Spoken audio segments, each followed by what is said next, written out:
할렐루야. 오늘 은혜의 말씀을 통해서 정말 하나님의 은혜가 참다운 은혜로 우리의 삶에 받아들여지고 역사하고 열매 맺는 저와 여러분 되시기를 주의 이름으로 축원합니다. 오늘 우리가 백부장의 이야기를 여러분들과 함께 나누게 될 텐데, 백부장, 센츄리온, 100명의 부하를 거느린 군대의 장교죠. 이 신약 성경에 로마 군대 백부장들이 여러 번 등장하는데, 특별히 중요한 장면에서 백부장이 등장하는 곳이 세 군데 나옵니다. 물론 백부장이 세 번만 나온다는 얘기는 아니고요, 여러 장면에서 백부장이 등장하기는 하는데, 중요한 장면에서 등장하는 세 사람의 백부장을 기억할 수 있습니다. 첫 번째 백부장이 바로 오늘 우리가 본 누가복음 7장에 나오는 이 백부장인데, 이 가버나움의 백부장입니다. 이 백부장의 종이 병들었고 그 병든 종을 주님께 고쳐주시기를 고하고 그리고 고침을 받는 장면, 거기 나오는 백부장이 한 사람 있고요. 또 한 사람은 누가복음 23장에 나옵니다. 예수님께서 십자가에서 숨지실 때에 그 예수님의 십자가 밑에서 바라보면서 고백했던 백부장이 있어요. 예수님께서 숨지실 때 그 십자가에 백부장이 있었다는 얘기는 바로 그 사람이 예수님을 신문하는 자리에도 있었고, 그 사람이 예수님에게 십자가를 지우고 그 골고다 해골의 언덕까지 끌고 갔던 지휘관이라는 것을 여러분 기억하실 수 있죠. 바로 그 지휘관이 예수님께서 마지막 숨을 거두는 모습을 보면서 뭐라고 고백하느냐 하면, 하나님께 영광을 돌려 이르되 이 사람은 정녕 의인이었도다. 여러분, 누가복음은 로마 사람들을 향해서 전달되어진 복음입니다. 로마 사람들은 법적 정의에 대해서 굉장히 민감한 사람들이었어요. 그런데 그 누가복음의 마지막 부분에서 예수님의 삶을, 마지막 그가 십자가에 돌아가시는 장면을 표현하면서 다른 사람도 아닌 로마의 백부장의 입을 통해서 표현하기를, 이 사람은 정녕 의인이었도다. 예수 그리스도의 의인 되심에 대해서 선포하면서 그가 자기 죄 때문에 십자가에서 죽으신 것이 아니라 세상의 죄를 위하여 십자가에서 죽으셨다는 사실을 누가는 정말 강력하게 증거하고 있는 거죠. 그때 쓰임 받은 사람이 로마의 백부장입니다. 또 다른 백부장이 한 사람 더 있는데요, 사도행전 10장에 보면 고넬료라는 사람이 나옵니다. 이 사람은 가이사랴에 있었던 백부장인데요, 그러니까 다 다른 백부장들이죠. 가이사랴의 이달리아 부대, 진짜 로마의 정예 부대의 백부장이었던 이 고넬료에게 하나님께서 베드로를 보내시고 그에게 복음을 증거하게 하시고, 이 사람의 삶을 통해서 초대교회의 복음 전도 사역이 이방인들에게 전파되게 되는, 정말 복음의 역사, 하나님 나라 역사의 중요한 역할을 하나님께서 로마의 백부장을 통해서 펼쳐 가시는 것을 우리가 볼 수 있습니다. 이 사람들이 다 로마의 백부장이었어요.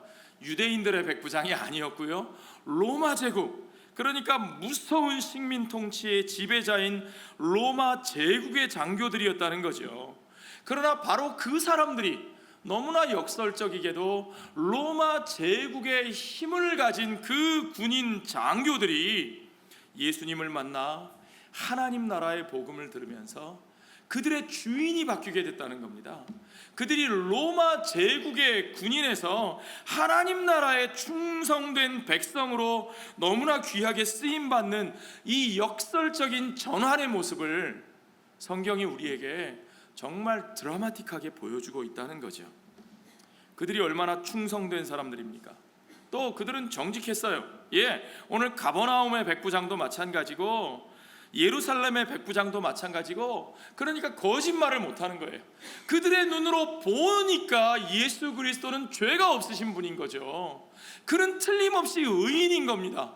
의인이 그렇게 십자가에서 돌아가시는 그 모습을 보면서 그들은 정직하게 그 앞에 무릎 꿇을 수밖에 없었다는 겁니다. 정말 군인다운 모습이고요, 그들은 자신의 주인이 누구신지를 분명하게 확인하고 그리고 그 주인에게 어떻게 충성해야 하는지를 보여주는 사람들입니다.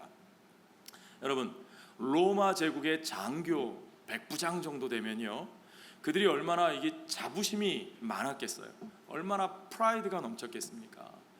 여러분 주변에 혹시 미군 장교가 여러분 주변에 계시면 그분들이 얼마나 이 프라이드가 있는지 한번 보십시오. 제 친구 중에 미 육군 군목 소령인 친구가 한 사람이 있는데, 제가 한국에 갔다가 지금은 콜로라도에 근무하고 있는데 당시에 용산에서 한국 용산 미군 기지에서 복무를 하고 있었습니다. 그 친구가 저를 용산 미군 기지로 초대해서 이 드래곤 호텔이라는 데가 있어요. 용산에 가시면 거기로 초대를 해서 제가 거기를 가가지고 이 부대 입구까지 나와가지고 무슨 행사가 있다고 그러면서 정복을 입고, 이 장교 정복 아시죠? 탁 정복을 입고 저를 이제 입구에서 에스코트하기 위해서 맞으러 나왔는데요. 와, 남자인 제가 봐도 그 모습이 얼마나 멋진지, 저 사람이 제가 보던 그 친구가 맞나 싶은 거죠. 또 그 모습도요, 평소에 그냥 사복 입고 저하고 만날 때의 모습보다는 왠지 막 탁 어깨가 벌어져 있고, 그 표정에서도 얼마나 자부심이 드러나 있는지, 제가 이렇게 움찔하더라니까요. 제가 제복 입은 사람한테 좀 움찔할 이유가 있는데, 어쨌든 그 자부심이라는 건 대단한 모습이었습니다. 로마 제국의 백부장에게 있어서 그 자부심, 내가 로마 제국 시저의 신하다, 내가 로마의 군대의 지휘관이다 하는 그 자부심이 얼마나 대단했겠습니까? 그런 사람들일수록 그 속한 자기 나라에 대한 충성심, 그 제국에 대한 충성심이 얼마나 대단합니까? 그런데 이제 그 제국에 대한 충성심이 대단하던 그들이 이제 그 충성을 누구에게 돌리느냐? 그들이 예수 그리스도 앞에 충성하는 겁니다. 그들이 예수 그리스도 앞에 정직하게 무릎 꿇고 그 하나님 나라에 속한 자로 변화되어 가는 모습을 복음이 우리에게 정말 드라마틱하게 보여주는 거죠. 그 메시지가 얼마나 강력한지를 여러분 오늘 이 백부장의 이야기를 통해서 한번 분명하게 확인하실 수 있을 겁니다. 자, 오늘 이 1절의 이야기를 보면 예수께서 모든 말씀을 백성에게 들려주시기를 마치신 후에 그랬어요. 그 이야기를 다 들려주신 다음에 가버나움으로 들어가셨는데 거기서 이 백부장을 만났다. 이 상황을 지금 연결해서 설명해 주고 있는 거예요. 왜 의도적으로 이 시기에 대해서, 상황에 대해서 말을 하고 있을까요? 그것은 이 상황에서 벌어지는 이 사건이 앞에 나오는 예수님의 말씀의 내용과 관련이 있다는 거예요. 그렇죠? 누가는 일부러 그 연관성을 강조하고 있는 겁니다. 그러면 앞에서 예수님이 말씀하셨던 그 말씀이 뭐예요? 그 말씀의 주제가 뭐였습니까? 기억나시죠? 하나님 나라의 이야기였어요. The Kingdom of God, 하나님의 나라. 주님이 그 하나님 나라의 이야기를 들려주시면서 누가 진짜 하나님 나라에 속한 사람들인가? 저 바리새인들, 저 유대인들인가? 그들이 기다리던 나라가 진짜 하나님의 나라인가? 무엇이 진짜 하나님의 나라이고 하나님 나라에 속한 자들의 아이덴티티, 그 백성들의 정체성은 무엇인가? 그것이 어떻게 드러나는가? 한마디로 말하면 주님은 그 모습을 은혜에 합당한 자의 모습으로 설명하시면서 누가 과연 하나님 나라의 그 은혜에 합당한 자인가? 누가 하나님 나라의 축복을 받는 자이고 누가 화가 있는 자인가? 그렇죠? 복 있는 자의 모습과 화 있는 자의 모습을 대비시키셨죠? 기억하시죠? 복이 있는 자는 어떤 자가 복이 있는 자였어요? 부유한 자가 복이 있었어요? 가난한 자가 복이 있었어요? 가난한 자가 복이 있다. 배부른 자가 복이 있어요? 줄인 자가 복이 있어요? 줄인 자가 복이 있다. 즐거워 웃는 자가 복이 있어요? 우는 자가 복이 있어요? 우는 자가 복이 있다. 사람들에게 인기 많고 환영받고 사람들이 다 좋아하는 사람에게 복이 있습니까? 아니면 그들에게 미움받고 그들에게 욕을 먹고 핍박당하는 사람에게 복이 있습니까? 미움받고 욕을 먹고 핍박당하는 사람에게 복이 있다고 말씀하셨습니다. 주님이 바로 그 말씀을 마치신 후에 이제 가버나움에 들어가셨고 거기서 나타나는 이 이야기 속에 등장하는 인물이 그 사람이 바로 유대의 백부장이 아니고 유대인이 아니고 로마 사람 이방인 백부장이라고 하는 사실이죠. 그의 종이 병들었습니다. 보통 종이 아니라 사랑하는 종이에요. 없으면 안 되는 종이에요. 그래서 자기의 체면불구하고 로마 군대의 고급 장교이지만, 그러나 유대인 가운데 이제 어디서 나타났는지 모르는 선지자, 이제 막 30 될까 말까한 젊은 뜨내기 선지자, 바리새인들에게조차 미심쩍은 눈초리로 의심을 당하면서 돌아다니고 있는 바로 그 선지자에게 유대인 장로들을 통해서 다리를 놓아서 내 종을 좀 구해 주십시오 라고 소위 말하면 청탁을 집어넣은 거죠. 요즘 한국 같으면 김영란법 때문에 청탁 아무나 집어넣으면 안 됩니다. 어쨌든 로마 군대의 고급 장교가 유대인 선지자에게 청탁을 집어넣은 거예요. 자, 이 사람에 대해서 유대 장로들이 하는 평가가 재밌습니다.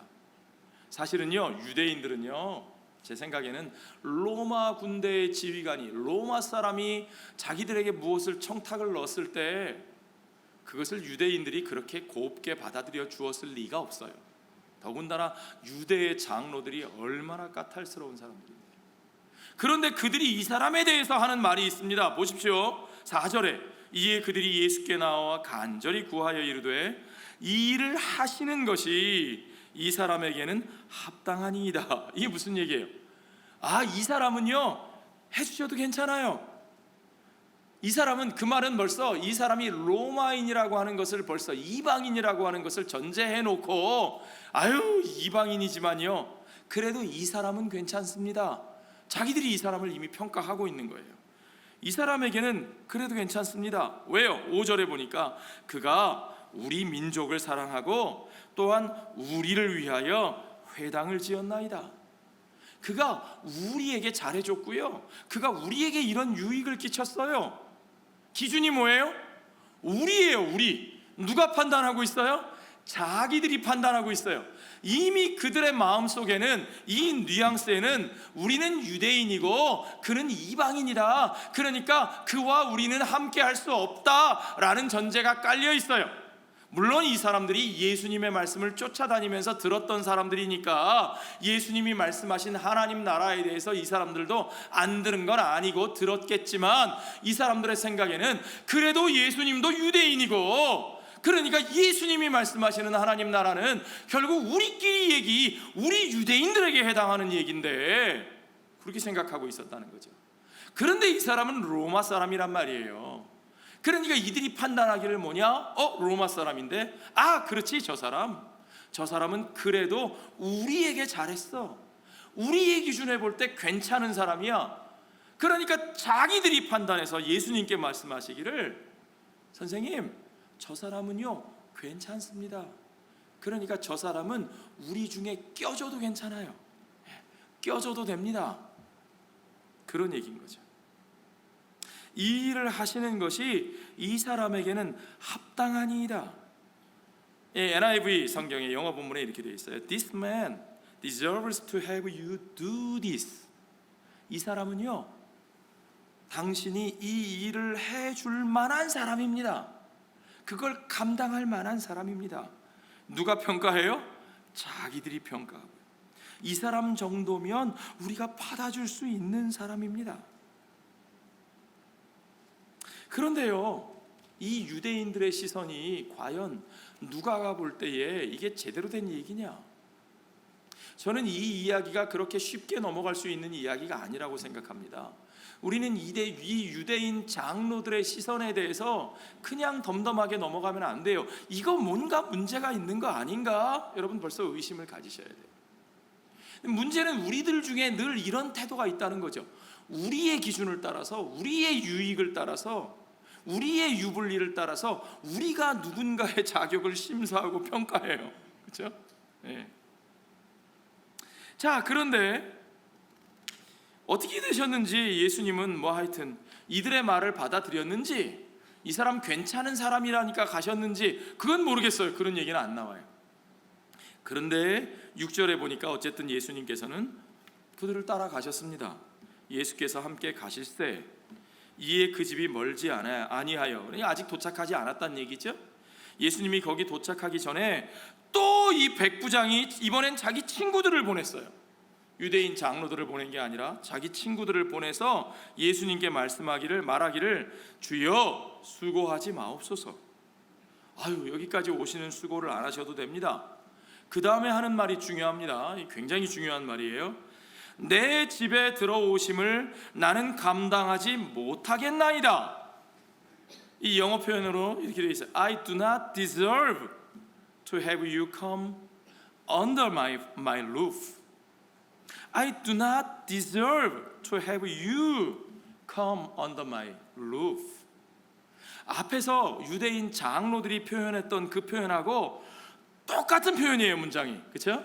This man deserves to have you do this. 이 사람은 괜찮습니다. 받아들여 줄 만한 사람입니다. 그렇게 해주실 만한 사람입니다.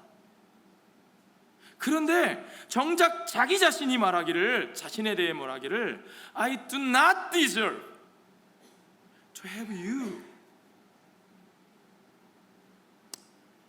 너무 재밌지 않습니까, 여러분?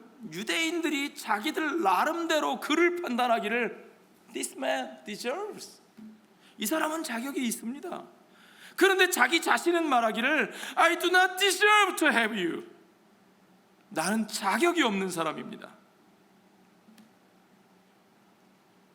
ESV 성경에는요, I'm not worthy. He is worthy to have you. I'm not worthy to have you.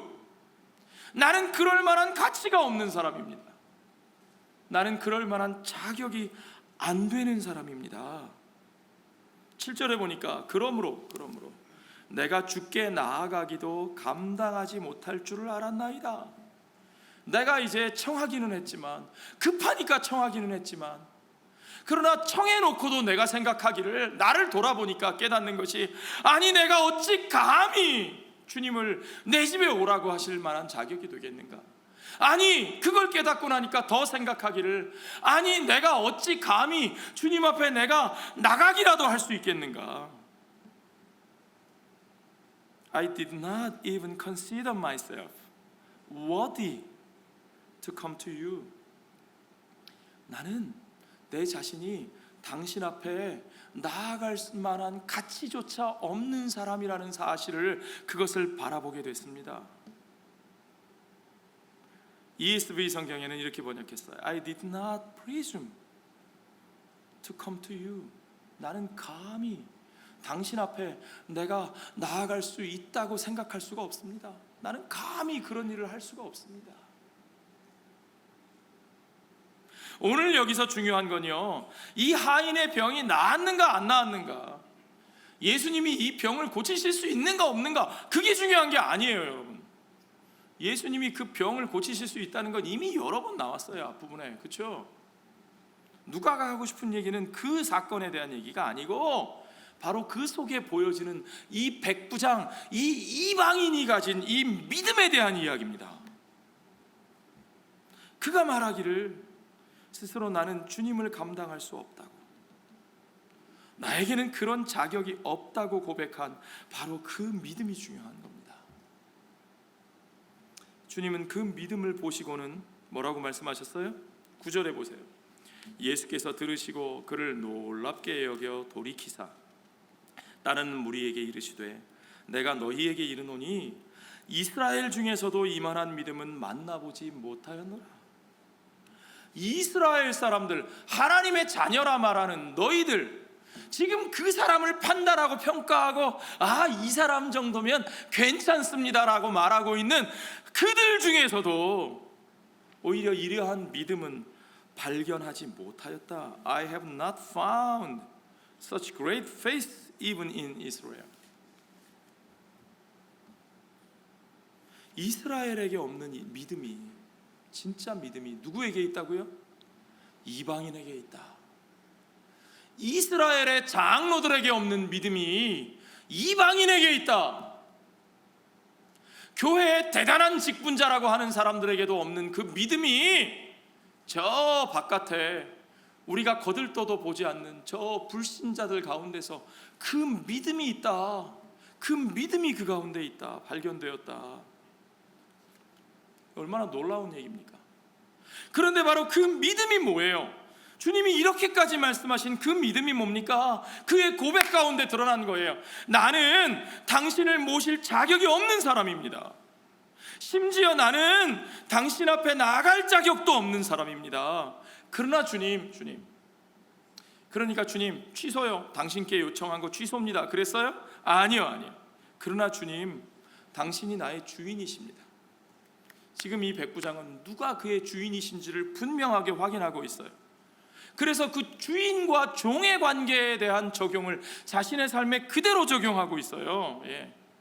주님을 주인으로 모시고 주님의 종 되었다는 것이 무슨 뜻인가? 우린 가끔 그걸 착각하잖아요. 말로는 우리가 주의 종이라고 말하면서, 특히 목사들이 그러죠. 주의 종 그러면서 주의 종놈이 아니라 주의 종님으로 대접받으려고 하잖아요. 그렇죠? 이 주종 관계를 착각하는 거예요. 그러나 이 사람은 분명하게 그 주종 관계를 확인합니다.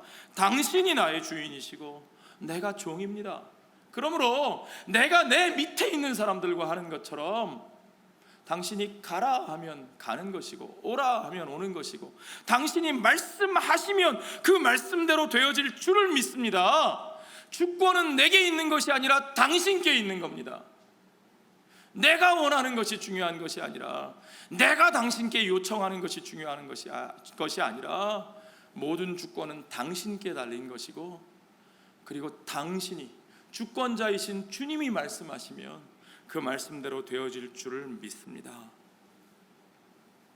그것이 얼마나 분명한 신앙의 고백입니까, 여러분? 이 단순하고 분명한 믿음이 우리 안에 있습니까? 주님은 그 믿음을 온 이스라엘 가운데서 발견하지 못하셨다고 말씀하시는 거예요. 오늘날도 주님은 그 믿음을 온 세상의 교회들 속에서 발견하기가 쉽지 않다고 탄식하고 계실지도 모릅니다. 내가 누구인가로 인해서가 아니라 주님이 누구신가 하는 것으로 말미암아 그 모든 것이 주님의 주권대로, 주님의 뜻대로, 주님의 은혜로 이루어질 것을 믿는 그 믿음. 그것이 그 백부장에게 있는 믿음이었습니다. 주님이 칭찬하신 것은 유대인들이 인정하고 그렇게 좋아했던 그가 했던 선한 어떤 일들이 아니고, 그가 지어준 회당이 아니고, 예배당 지어준 그게 아니고, 오늘날의 교회에서도 예배당 짓는데 공헌한 사람이 최고 대접받잖아요. 그죠? 그게 아니고 그 안에 있는 그 믿음, 그 은혜 앞에 서는 믿음. 우리는 어디서 백부장이 그런 믿음을 얻었는지 확인할 수가 없습니다. 복음서에 거기까지는 나오지 않습니다. 물론 온 가버나움에 그의 소문이 돌았다고 했죠. 백부장이 그 소문을 들었다고 했습니다. 그 소문을 듣고 백부장이 그냥 소문만 듣고도 벌써 그렇게 믿음이 생겼는지, 아니면 자기 부하들을 보내서 야, 이런 소문이 들리는데 가서 좀 확인해봐, 그래서 보고를 받았는지, 아니면 자기가 직접 나가서 먼 발치에서 예수님이 행하시는 그것들을 보고 예수님의 말씀을 듣고 했는지 모르겠습니다. 어쨌든 모르겠습니다. 그러나 어쨌든 지금 그 백부장을 통하여 지금 그는 예수님에게 진실한 믿음과 충성을 드러내고 있는 겁니다. 자신의 죄인됨과 부족함과 무능함을 인정하고 오직 주님의 은혜만을 구하고 있습니다. 여기 이 장면에서 누가가 왜 이 이야기를 기록하고 있는지 보십시오. 가난한 자가 누구냐? 줄인 자가 누구냐? 우는 자가 누구냐? 하나님 나라에 복 있는 자가 누구냐? 그 얘기를 하십니다. 그가 유대인이냐? 그가 장로냐? 그가 바리새인이냐? 그가 좋은 혈통을 가졌느냐? 아니요. 그것이 아니고, 그가 비록 이방인일지라도 지금 이 로마의 백부장, 정말 이방인인 이 사람이 보여주고 있는 이 은혜 앞에 서는 모습을 보십시오. 나는 가난합니다. 나는 아무것도 할 수 없습니다. 내게는 능력이 없습니다. 자격이 없습니다. 나는 당신을 오시라 할 자격도 없고 당신 앞에 나가 설 자격도 없습니다. 그러나 나는 필요합니다. 뭐가 필요해요? 당신의 은혜가 필요합니다. 나는 줄이고 나는 목말라 있습니다. 나는 지금 내가 어찌할 수 없는 이 슬픔의 상황 강에서 내가 사랑하는 자가 누워 있는데 그러나 내가 아무것도 해줄 수 없는 이 슬픔 가운데서 그저 울고 있습니다. 그는 가난한 자요, 그는 필요한 자요, 그는 우는 자입니다. 그리고 그는 아무것도 할 수 없는 자기 자신을 인정하면서 오직 주님이 말씀하시기를 구하며 주님의 은혜 앞에 그가 서 있기를 구하고 있는 겁니다. 아무런 종교적 배경도 내세울 자격도 없는 그 사람이 오히려 주님의 은혜에 합당한 그 믿음의 본질을 드러내고 있는 거예요. 오늘 본문에 보니까 주님이 그걸 보고 놀라셨다 그러세요. 복음서의 다른 이야기들은 대부분 주님이 무슨 말씀을 하시고 주님이 무슨 행동을 하시고 사람들이 그걸 보고 놀라는데, 그렇죠? 예. 여기서는 이 이방인이 보여주는 이 믿음을 보고 주님이 놀라셔요. 주님이 놀라셔요. 그것이야말로 주님이 선포하신 하나님 나라의 복음에 합당한 것이기 때문에 그렇습니다. 오늘 본문의 내용과 같은 내용이 마태복음 8장에도 들어있는데요, 거기서도 보면 예수님께서 더 강력하게 나는 이스라엘 중에서 한 사람도 이런 믿음을 가진 사람을 도무지 보지 못했다. 여기는 이스라엘 나라 가운데서도 이스라엘 사람 가운데서도 이런 믿음을 발견할 수 없었다 그렇게 하셨는데 마태복음에서는 한 사람도 못 봤다. 더 강하게 표현하시는 거죠. 그러면서 예수님이 뭐라고 말씀하셨느냐? 마태복음 8장 11절 12절에 보면 또 너희에게 이르노니 동서로부터 많은 사람이 이르러 아브라함과 이삭과 야곱과 함께 천국에 앉으려니와 그 나라의 본 자손들은 바깥 어두운 데 쫓겨나 거기서 울며 이를 갈게 되리라. 얼마나 놀라운 말씀입니까? 이 말씀이 바로 이 이야기의 목적이에요. 선지자들에게 말씀하신 그 새 언약이 이루어지는 것을 말씀하시는 겁니다. 동과 서로부터 많은 사람들이 너희를 통하여 이곳으로 나아오게 될 것이다. 그들이 아브라함과 이삭과 야곱과 함께 천국에 앉을 것이다. 그들이 아브라함의 자손, 이삭의 자손, 야곱의 자손, 야곱의 자손이라는 말이 그대로 이스라엘이라는 뜻이에요. 그들이 이스라엘과 함께 하나님의 백성으로 설 것이다. 이것이 이사야 선지자가 보여줬던 비전이고 예레미야가 확인했던 새 언약의 내용이고, 그렇죠? 그 역사가 이루어진다는 거예요. 선지자들의 그 비전이, 새 언약의 그 약속이 오늘 성취되는 증거가 바로 이 이방인을 통해서 나타나고 있다고 주님 말씀하시는 거예요. 그것이 하나님 나라의 역사입니다. 그리고 더 놀라운 말씀은 바로 그때에 이제까지 혈통을 자랑하던 자들, 자기들의 육체의 자격을 자랑하던 자들, 스스로 부유하다고 생각하고 스스로 배불러하고 스스로 껄껄거리고 웃고 있던 그들은, 그 본 자손이라고 하는 자들은 바깥 어두운 데 쫓겨나 거기서 울며 이를 갈게 될 것이라. 이것이 예수님께서 선포하신 하나님 나라 복음의 본질입니다. 여러분, 우리가 주님의 오늘 이 말씀 앞에서 무엇을 생각해야 합니까? 누가 진짜 하나님의 백성인가? 누가 하나님 나라에 속한 자로 사는가? 두말할 것도 없이 그는 은혜 받은 자들입니다. 누가 은혜 받은 자들인가? 정말 하나님의 은혜 받은 자는 어떠한 모습으로 살아가는가? 그 은혜에 합당한 믿음이라고 하는 것은 도대체 무엇인가? 바로 그것을 보여주는 사람이 이 로마 사람 이방인 백부장이 말하고 있는 바로 그 믿음입니다. 나에게는 자격이 없습니다. 나에게는 아무런 자격이 없습니다. 그러나 주님, 내게는 당신의 은혜가 필요합니다. 그저 말씀하옵소서. 당신의 은혜를 구하는 나에게, 당신께 나아갈 자격도 없는 나에게 주여 은혜를 부어주시옵소서. 우리가 그 은혜를 받은 자들입니다. 우리 가운데 누구도 그 자격을 갖추어서 그 자격 때문에 은혜를 받은 자가 없습니다. 그랬다면 그것은 은혜가 아니죠. 자, 백부장이 그 은혜를 입었습니다. 그의 하인이 나음을 받았습니다. 그 얘기는요, 뭐 너무 당연한 얘기니까 맨 뒤에 그냥 확인시켜 주는 거예요. 아, 그렇게 나았더라. 나중에 가서 보니까 이미 종이 나았더라. 예수님이 말씀하실 때 나았다는 거죠. 그건 그 은혜 앞에 서는 자에게 나타나는 당연한 결과예요. 주님이 하시는 일일 뿐인 거예요. 본질은 그게 아닙니다. 우리가 과연 그 은혜 앞에 서 있는가? 백부장이 어떻게 했을까요? 동화를 읽다 보면 마법에 걸렸던 공주가 왕자님 덕분에 왕자님의 키스로 깨어나서 왕자님이 괴물을 물리치고 공주님하고 결혼을 해서 공주님을 구해내서 결혼해서 그 후로 행복하게 살았대요. 그 후로 저는 이제 그게 항상 궁금해요. 그 후에 진짜 어떻게 됐을까? 그 후에 행복하게 살았을까? 저는 동화를 읽으면 항상 그게 궁금하거든요. 그 후에 여러분 이 백부장이 어떻게 했을까요? 자, 첫 번째, 백부장이 자기 하인에게 간다.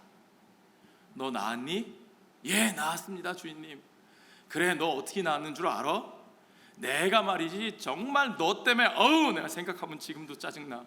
내가 너 때문에 내가 로마의 백부장인데 내가 자존심 내려놓고 내가 저 유대인 선지자 예수라는 분한테 내가 그 유대인들한테 청탁까지 넣어가면서 내가 부탁해가지고 너 그래서 나은 거야. 너 그거 알아?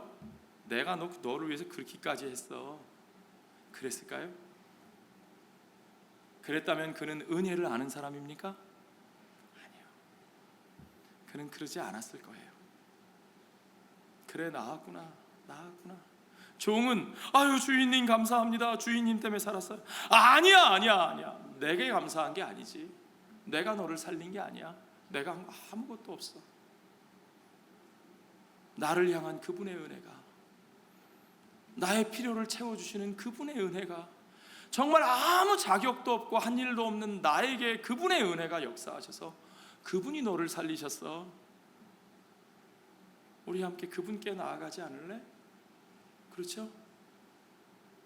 저는 틀림없이 후자로 그가 그렇게 행동했을 거라고 믿습니다. 그것이 은혜 받은 자의 모습이에요. 우리에게 그 은혜가 그렇게 은혜로 역사하고 있습니까? 여러분이 정말 은혜 받은 자입니까? 우리가 은혜 받았다고 말을 하려면 그 앞에 전제되는 것이 분명히 있어야 합니다. 나는 자격이 없는 사람입니다. 주님이 내게 오시는 것도, 내가 주님께 나아가는 것도 나는 사실은 자격이 없는 사람입니다. 아무것도 할 수 없는 사람입니다. 그러나 주님이 없으면 아무 소망이 없는 자, 가난하고 줄이고 울 수밖에 없는 자, 그런 나에게 주님이 말씀하사 주님의 뜻대로 주님의 주권으로 주님의 은혜로 나를 채워주셔서 오늘 나에게 그와 같은 생명을 나누게 하셨습니다.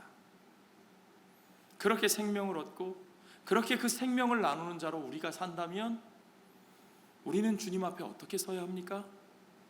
우리는 그 사람들, 우리가 생명을 나누고 있는 그 사람들에게 어떠한 태도를 가져야 합니까?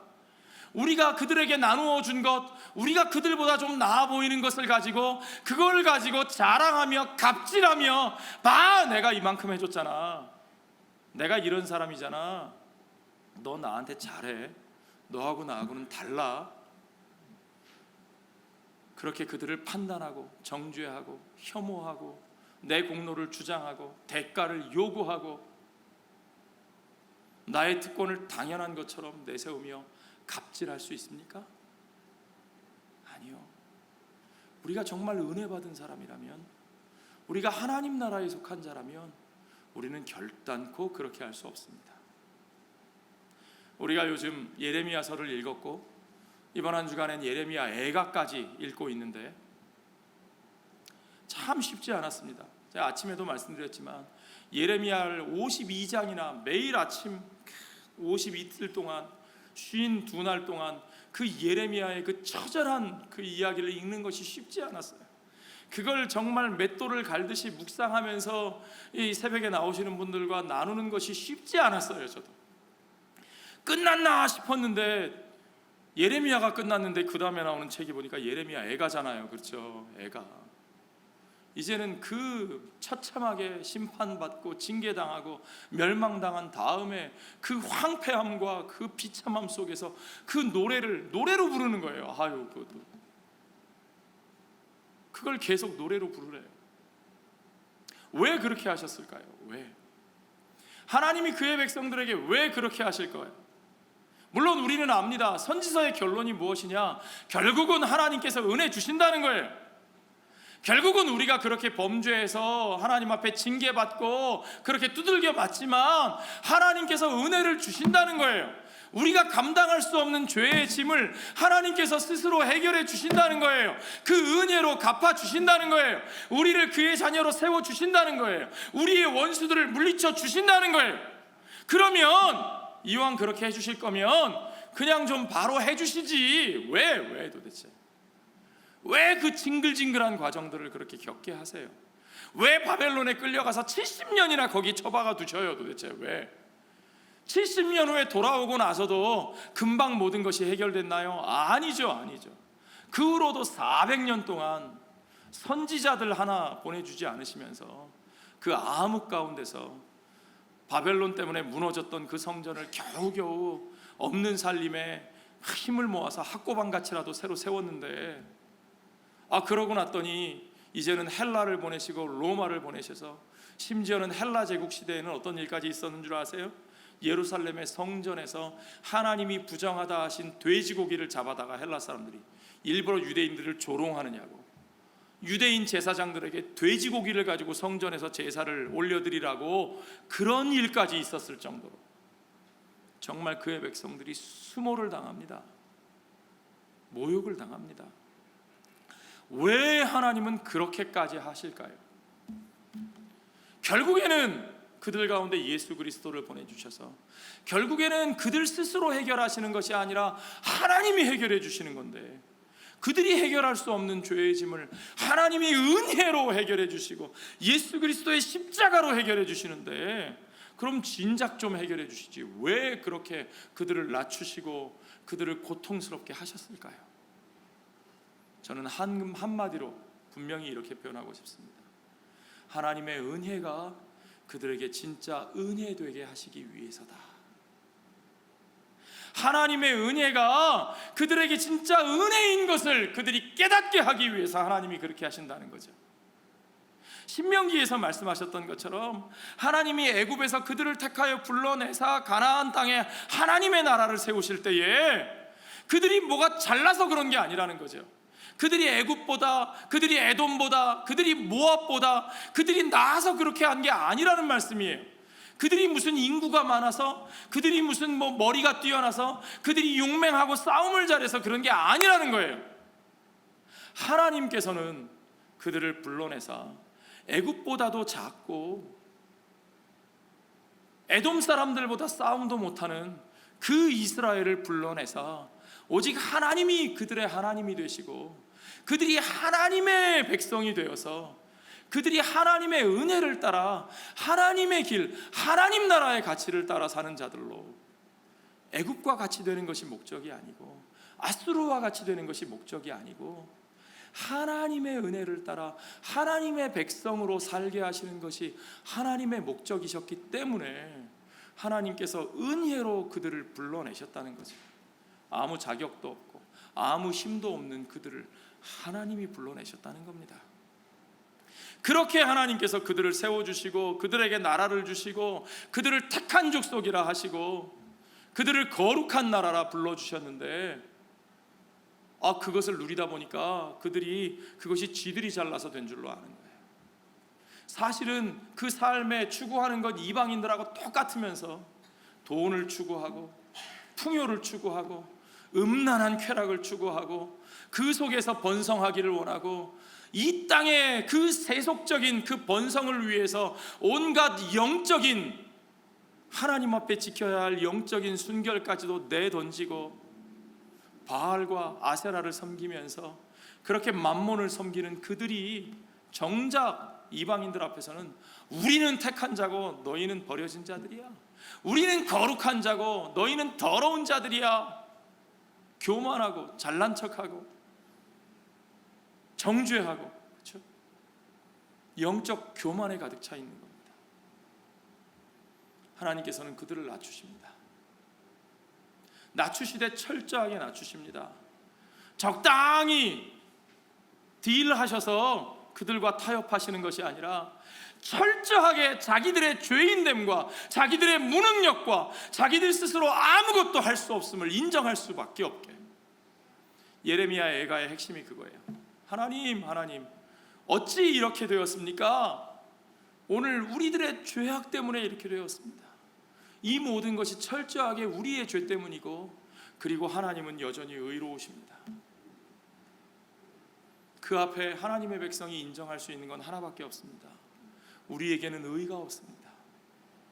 우리에게는 어떠한 내세울 의도 없습니다. 오직 하나님께만 그 의가 있습니다. 주님은 그것을 우리에게 알게 하시고 오직 하나님께만 있는 그 의를 우리에게 덧입혀 주시기 위하여 오직 하나님 그분이 우리의 죄를 담당하사 그 십자가에서 피 흘려 주시는 그 은혜의 역사를 이루어 주신 것을 여러분 믿으시기 바랍니다. 그 은혜가 우리에게 진짜 은혜로 받아들여지게 하시기 위해서, 그 은혜 앞에 선 자가 정말 그 은혜만을 드러내게 하시기 위해서 주님은 철저히 그들의 육신의 자랑거리를 낮추시고 지우시고 없애시며 오직 의로우신 자 예수 그리스도를 우리 가운데 보내사 누가 복이 있는가? 오직 가난한 자, 철저하게 낮아진 자, 하나님 앞에 내가 아무것도 할 수 없음을 인정한 자, 그가 복이 있다고.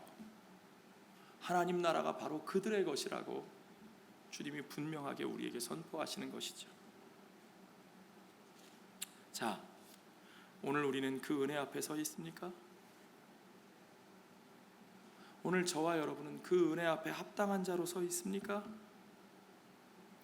내게 정말 아무 자격이 없음을 알고 그 은혜 앞에 감당할 수 없는, 내가 감당할 수 없는 은혜를 주신 그 주님의 은혜 앞에 그 은혜 받은 자다운 모습으로 합당하게 서 있습니까? 우리의 믿음이 정말 그 은혜를 드러냅니까?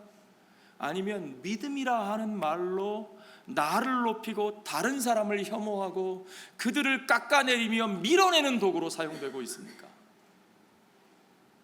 하나님의 나라 백성은 어떤 사람입니까?